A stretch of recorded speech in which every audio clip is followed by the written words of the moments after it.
So you have to write a paper, and your instructor has lectured you about not plagiarizing.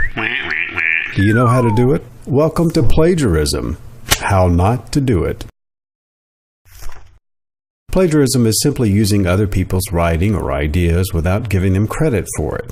It is taking the credit yourself.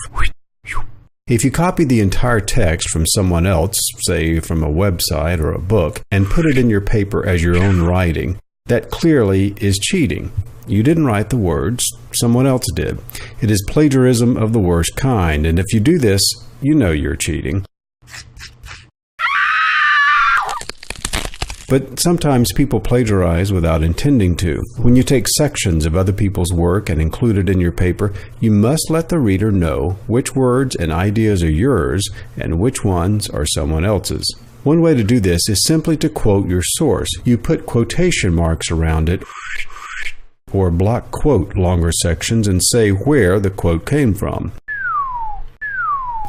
But you also need to cite the source of material you use in your writing, even if you're not quoting it word for word. For instance, let's say you're writing a paper about the invasion of Normandy during World War II. Because you read that there were somewhere between 130,000 and 156,000 troops in the invasion, you write that there were about 150,000 Allied troops in the landing. While you are not quoting the source where you got this information because you are writing it in your own words, you still need to tell the reader where this information came from. You did not stand there counting troops on D-Day. 1, 2. You got the information from a source, so tell your reader.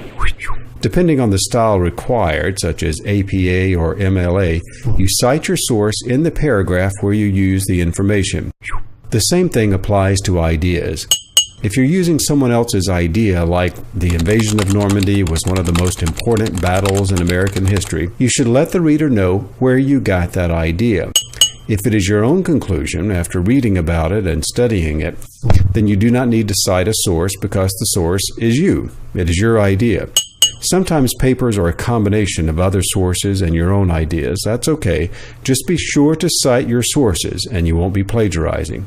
The only time you do not need to cite other sources is when the information is common knowledge, like George Washington was the first U.S. president. You do not have to find a source for this since it is common knowledge. Who are you calling common? For more detailed help in avoiding plagiarism, see the links below.